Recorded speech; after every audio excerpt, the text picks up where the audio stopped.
आप देख रहे हैं भारत दर्पण टीवी। दिल्ली की एक जिला अदालत ने दिल्ली पुलिस के एसीपी व एसएचओ पर लगाया 1 लाख रुपए का जुर्माना। साथ ही डिपार्टमेंटल इंक्वायरी के भी दिए आदेश। पुलिस द्वारा किसी बेगुनाह को भी आरोपी बनाकर एफआईआर में नाम डाल देने की घटनाएं तो सामने आती रहती हैं, लेकिन इस बार पुलिस ने एक बेगुनाह को हत्या के आरोप में आरोपी बनाया और 7 महीने तक वह शख्स बेगुनाह होते हुए भी जेल में बंद रहा। अब जाकर यह शख्स न्यायालय में बेगुनाह साबित हुआ। साथ ही यह भी साबित हुआ कि पुलिस द्वारा इस शख्स को बेवजह आरोपी बनाया गया। दरअसल यह घटना बाहरी दिल्ली के मुंडका थाना क्षेत्र की है। मामले की शुरुआत 12 अगस्त 2022 को हुई थी, जब एक शख्स की हत्या हुई और हत्या के मामले में पुलिस ने 26 साल के युवक सोमदत्त को आरोपी बनाने की कोशिश की तो सोमदत्त गिड़गिड़ाता रहा कि उसका इस हत्या से कोई दूर दूर तक भी संबंध नहीं है। फिर भी पुलिस ने उसे हत्या का आरोपी बनाकर मुकदमा दर्ज कर जेल भेज दिया। अब जब चार्जशीट फाइल हुई तो जिसमें पुलिस सोमदत्त की हत्या में कोई भी इन्वॉल्वमेंट साबित नहीं कर पाई। चार्जशीट में कोई भी ऐसा तथ्य नहीं था जिससे यह साबित हो कि सोमदत्त ने हत्या की है।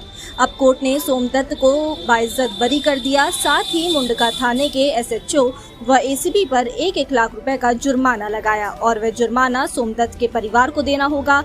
साथ ही इन दोनों अधिकारियों के खिलाफ डिपार्टमेंटल इंक्वायरी के लिए आदेश दिए गए। 12/8/2022 को एक एफआईआर रजिस्टर्ड होती है मुंडका पुलिस स्टेशन के अंदर, जिसके अंदर एक व्यक्ति की डेड बॉडी मिलती है मुंडका पुलिस स्टेशन के जुरिसडिक्शन में। और डेड बॉडी मिलने के बाद पुलिस उस पर कार्रवाई करते हुए एक एफआईआर रजिस्टर्ड करती है, जिसका एफआईआर नंबर 584/2022 है। जब ये एफआईआर रजिस्टर्ड होती है तो पुलिस संदिग्ध की तलाश मतलब एक्यूज की तलाश करना शुरू करता है और एक्यूज की तलाश करने के दौरान मेरे जो क्लाइंट है सोमदत्त, उनको पुलिस अरेस्ट करती है। मेरा क्लाइंट एक निहायत ही शरीफ और सिविलाइज सिटीजन है, जो कि किसी भी तरह से किसी भी क्राइम में कभी भी इन्वॉल्व नहीं था। लेकिन पुलिस ने अपने केस को सॉल्व करने की नीयत से उसको गलत तरीके से इस केस के अंदर इन्वॉल्व किया और इन्वॉल्व ही ना करके उसको अरेस्ट किया और अरेस्ट करने के बाद पुलिस ने उसको जुडिशियल कस्टडी में भिजवा दिया। जब ये जुडिशियल कस्टडी में गया तो उसके बाद पुलिस ने अपनी चार्जशीट फाइल करी। चार्जशीट फाइल के दौरान जब हमने पुलिस की चार्जशीट को देखते हुए पुलिस के द्वारा की गई बर्बरता, पुलिस के द्वारा की गई गलत तरीके से एक निर्दोष आदमी को फंसाने की ये जो कंपनसेशन की पूरी प्रक्रिया है, उसमें कोर्ट ने स्पेसिफिक डायरेक्शन दिया आउटर डिस्ट्रिक्ट के डीसीपी हरिंदर कुमार को कि with in time bound manner ये कंपनसेशन जो एक्यूज है, जिसको जो विक्टिम है, बकायदा आप तो विक्टिम कह सकते हैं, जो इस पीड़ित व्यक्ति है, इस पीड़ित व्यक्ति को 1 लाख रुपए का कंपनसेशन, 1 लाख रुपए का मुआवजा इमीडिएट इफेक्ट से देने का डायरेक्शन कोर्ट ने दिया है। आपको कैसे पता चला कि ये सारी जो त्रुटियां हैं पुलिस की तरफ से की गई और पुलिस जबरन जो है कहीं ना कहीं इन एक गुनेगार को जो है वो कहीं ना कहीं फंसाया है?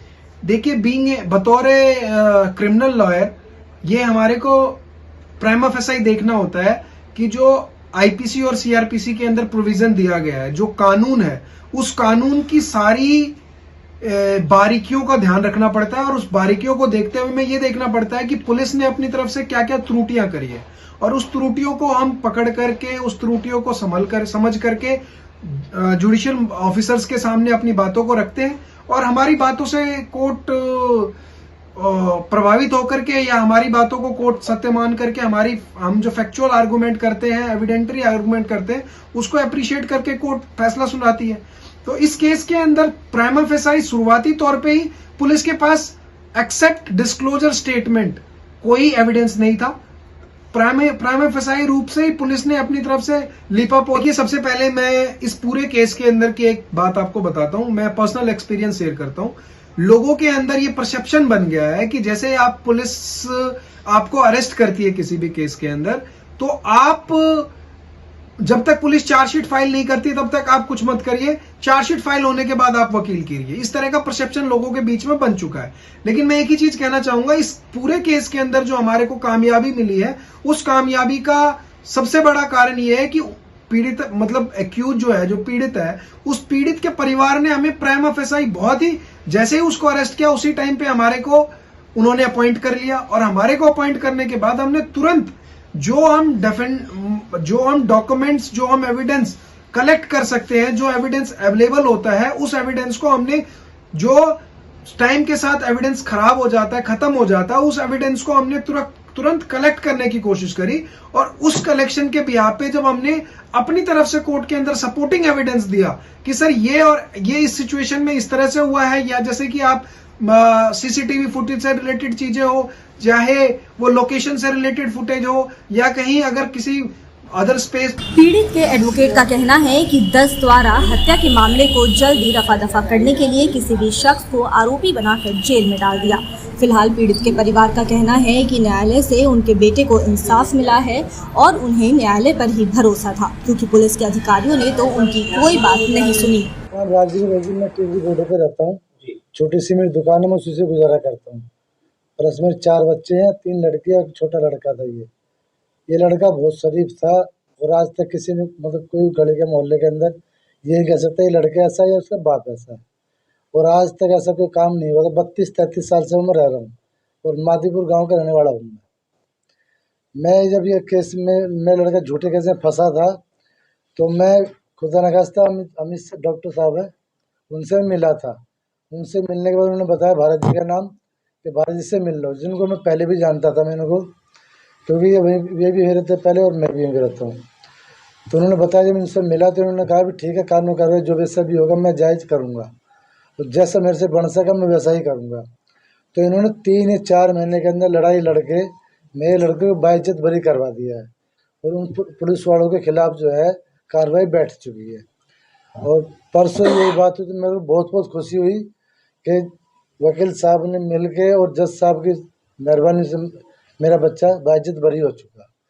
उसमें 1 लाख रुपए गवर्नमेंट ने मेरे लड़के को मतलब बोनस दिया, मुआवजा दिया है और वो मिला है। मुझे थोड़ी तसल्ली हुई है, लेकिन मैं गरीब आदमी हूँ। इस केस के कारण मेरा घर पूरा बर्बाद हो चुका है, मैं बर्बाद, मेरे बच्चे बर्बाद हो चुके हैं और मैं बहुत ज़्यादा परेशान हूँ। तो इससे मानते हैं आप जो आपको न्यायालय मिला, यानी कहीं ना कहीं कानून व्यवस्था अभी भी बहुत सही है, ईमानदारी आज भी दुनिया में कायम है।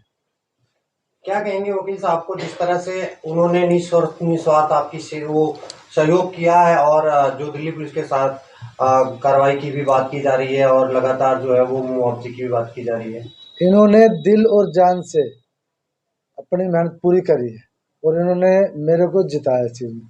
मैं लड़का नहीं जीता, मैं जीता हूँ, क्योंकि मेरी इज्जत मेरी वापसी बरकरार हो गई।